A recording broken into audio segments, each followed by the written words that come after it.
Hello everyone, welcome back to my channel.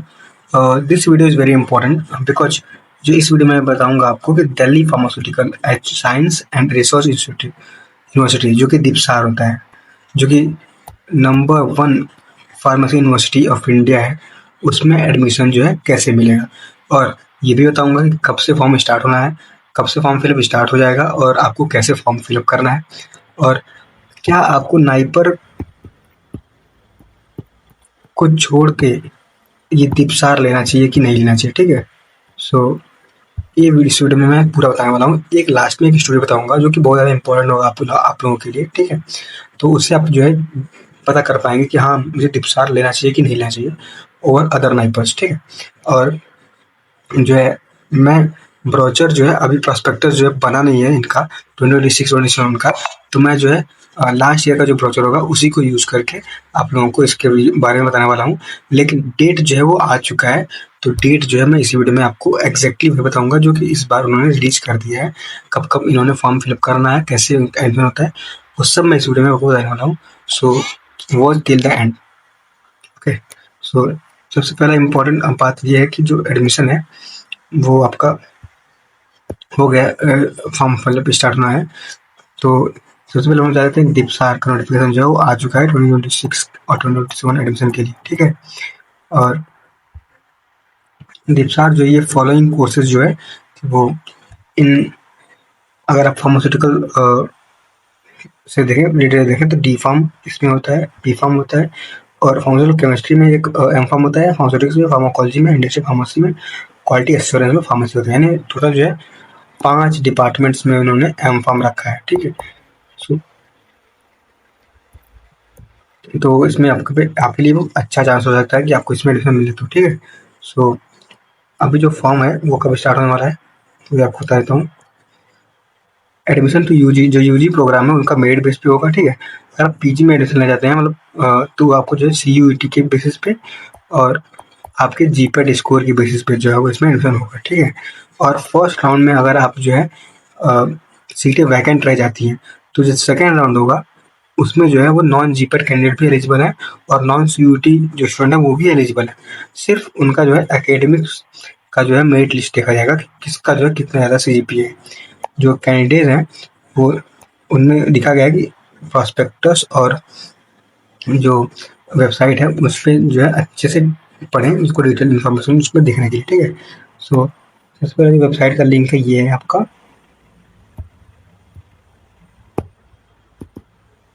जो कि open नहीं हो रहा है, रुक जाओ मैं करके।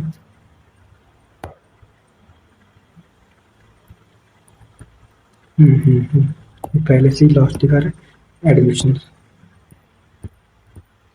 प्रॉस्पेक्टस जो है यहाँ पे नहीं आया है, तो हम लोग लास्ट ईयर का प्रोडक्ट प्रॉस्पेक्टस जो है देख लेते हैं, जिससे हम लोग को आइडिया लग जाएगा कि। और मैं आपको बता दूं कि इस इस मंडे या ट्यूसडे से इसका जो है फॉर्म फिलअप स्टार्ट हो जाएगा। इन्होंने क्या दिया है कि जो for undergraduate and postgraduate programme of academic 2026 and 2027, उसका जो फॉर्म है वो कब स्टार्ट होगा, 22 एंड 22 मई अनवर्ड्स, यानी पहले से स्टार्ट हो गया है। लेकिन अभी तक जो है वो उनका प्रोस्पेक्टस भी नहीं बना है और इनका जो है अभी तक फॉर्म फिलअप स्टार्ट नहीं हुआ, जो लिंक है वो एक्टिव नहीं हुआ है। वो मुझे लगता है कि 2 या 3 जून तक इनका स्टार्ट हो जाएगा। ठीक है, क्योंकि अभी जो है लीव्स चल रही हैं तो मोस्टली जो है चांसेस है कि लीव्स के बाद ही हो। ठीक है, तो लास्ट डेट अभी नहीं बताया गया है, वो अभी बाद में बताया जाएगा। ठीक है, बाकी आपका जो फॉर्म फिलअप वो स्टार्ट होने वाला है सून, तो इसको आप ध्यान दीजिएगा। और हम लोग देख लेते हैं लास्ट ईयर का प्रॉस्पेक्टस, तो उसको उससे हमको पता चल जाएगा कि कितना सीटें हैं, कैसा है एडमिशन कैसे होता है।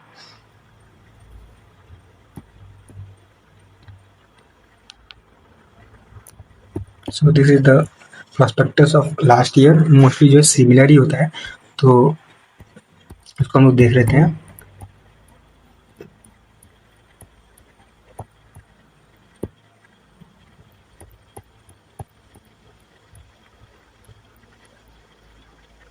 एम फॉर्म का देख लेते हैं हम लोग। ठीक है, क्योंकि हम लोग को एम फॉर्म का ही देख रहे हैं।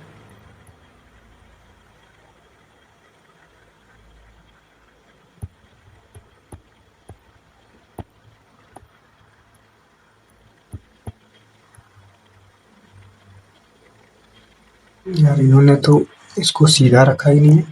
चलो मैं इसको सीधा करके देखता हूँ।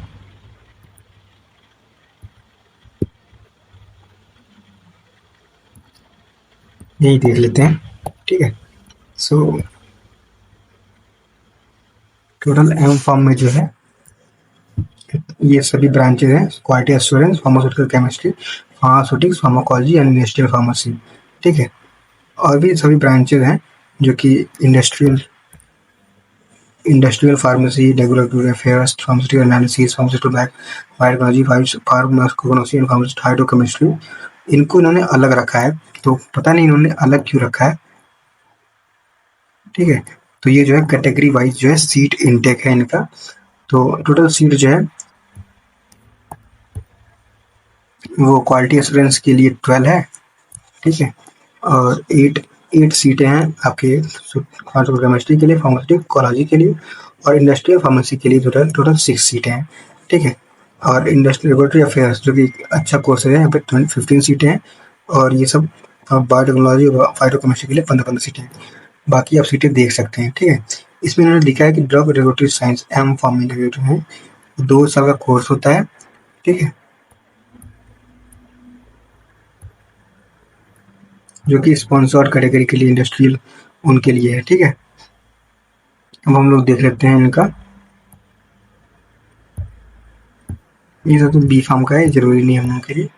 अब इसमें इम्पोर्टेंट ये है कि जो दिल्ली नॉन दिल्ली के होते हैं उनके लिए अलग से जो है इसमें होता है रिजर्वेशन, और रिजर्वेशन जो दिल्ली के होता है उनके लिए अलग से होता है।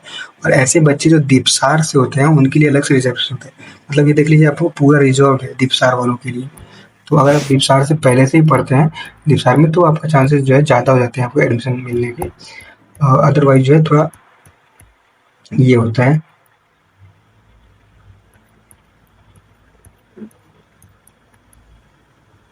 यहाँ पर हम लोग देख सकते हैं एम फॉर्म के बारे में, ठीक है। मैंने बता दिया कि क्वालिटी एश्योरेंस में आप 12 सीटें हैं, उसके केमिस्ट्री में 8, इसमें 8, इसमें 8, ऐसे तो इतने सीटें हैं आपके पास, ठीक है। सो सीटें जो हैं अच्छी खासी। और एलिजिबिलिटी क्राइटेरिया हम लोग देख लेते हैं। एलिजिबिलिटी क्राइटेरिया वही बी फार्म में होना चाहिए आपको, 55% जो है मार्क्स होने चाहिए आपके सभी सेमेस्टर्स में एग्रीगेट करके। और जो पीसीआई में आपका अप्रूव इंस्टीट्यूट से आपको बी फार्म होना चाहिए, ठीक है। माइग्रेशन सर्टिफिकेट जो है वो मैंडेटरी है अगर आप उसको फिजिकल रिपोर्टिंग के टाइम। और यहाँ पे लिखा गया है कि मार्कशीट जो है प्रोविजनल आप दे सकते हैं यूनिवर्सिटी के लिए, ठीक है। अब सिलेक्शन क्राइटेरिया क्या होता है, ये बहुत ज़्यादा इंपॉर्टेंट है। मैंने बता दिया आपको कि जीपेट क्वालिफाइड कैंडिडेट के लिए क्या होता है, वो जीपेट रैंक पे और पे बनता है, ठीक है। और नॉन जीपेट कैंडिडेट्स के लिए जो है बी फार्म का जो है एलिजिबिलिटी क्राइटेरिया लगती है, ठीक है। So this was all about this video. Now अभी हम लोग देख लेते हैं कि 15% of the total seat will be filled by non Delhi candidates. जो नॉन दिल्ली के कैंडिडेट्स हैं उनको उनके लिए सिर्फ 15 सीटें हैं जिनके पास वैलिड स्कोर कार्ड है, जीपेट स्कोर होना चाहिए, ठीक है। और रिमेनिंग 85% जो सीट हैं वो दिल्ली कॉलेज से जो यूनिवर्सिटी है उनके लिए है, और जो अदर कॉलेज से उनके लिए है। आउट ऑफ 85% सीट्स, 70% सीट्स जो हैं वो दीपसार के बच्चों को ही दिया जाएगा, ठीक है। रिमेनिंग 15% जो है वो अदर के लिए जाएगा। इसीलिए यहाँ पे दीपसार में एडमिशन लेना बहुत ज़्यादा मुश्किल होता है ऐसे बच्चों के लिए जो अलग यूनिवर्सिटी से पढ़े हुए हैं, ठीक है। ये सब होना चाहिए कि नहीं होना चाहिए, आप कमेंट सेक्शन में बताइएगा। इन केस वन और more than one candidate same score है उनका, तो प्रेफरेंस जो है वो ओल्डर एज वालों को दिया जाएगा, ठीक है। If 70% seat out of 85% of the Delhi category have not been filled up, seats are vacant for the non district. अगर 70% कैंडिडेट जो सीट है वो फिल नहीं होता है दिल्ली वाले बच्चों के लिए, तो उनको जो नॉन दीपसरू वाले स्टूडेंट को भी उनको कंसिडर कर लिया जाएगा। तो ये अच्छी बात है, लेकिन वही है कि पहले से ही उन्होंने दीपसरू वालों के लिए पहले से ही उन्होंने ये रख दिया है, ठीक है, रिजर्वेशन रख दिया है। जो मेरिट लिस्ट है वो आपको डिस्प्ले हो जाएगा। अभी इसके लिए हम लोग इस पे नहीं ध्यान देंगे क्योंकि जो लास्ट ईयर का अलग है और इस बार का अलग है।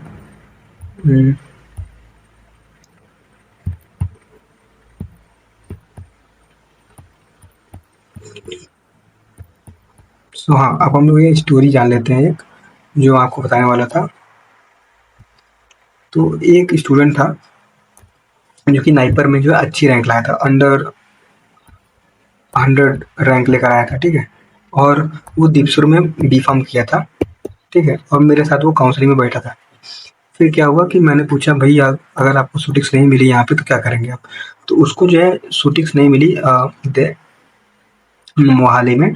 तो वो क्या किया, सीधा चला गया। वो उसी टाइम वो चला गया, बोला कि मेरी तो रैंक 2 है, या रैंक 1 है, क्या कहते हैं उस टाइम उसका जो 2025 में जो है उसका रैंक 1 और 2 आया था दीपसार में। तो बोला कि मैं वहीं ले लूंगा एडमिशन। तो सोचिए, वो अगर दीपसार में गया है अदर नाइपर को छोड़ के, तो कुछ तो होगा यहाँ पे दीपसार में। हाँ, दीपसार में प्लेसमेंट बहुत ही ज़्यादा अच्छे हैं। यहाँ पे फार्मास्यूटिकल मैनेजमेंट भी होता है, वहाँ के भी प्लेसमेंट अच्छे हैं। तो दीपसार जो है अच्छा कॉलेज है। अगर आपको नाइपर में टॉप 3 नाइपर नहीं मिलते हैं, तो आप दीपसार अगर मिलता है तो आप दीपसार में जाइएगा, ठीक है। आपके पास ज़्यादा चांसेस होंगे प्लेसमेंट के। अगर आपको रिसर्च करनी है तो आप कहीं भी जा सकते हैं, नो डाउट। आप किसी भी नाइपर में जा सकते हैं। हम लोग देखते हैं लास्ट ईयर का कट ऑफ कितना गया था, ठीक है।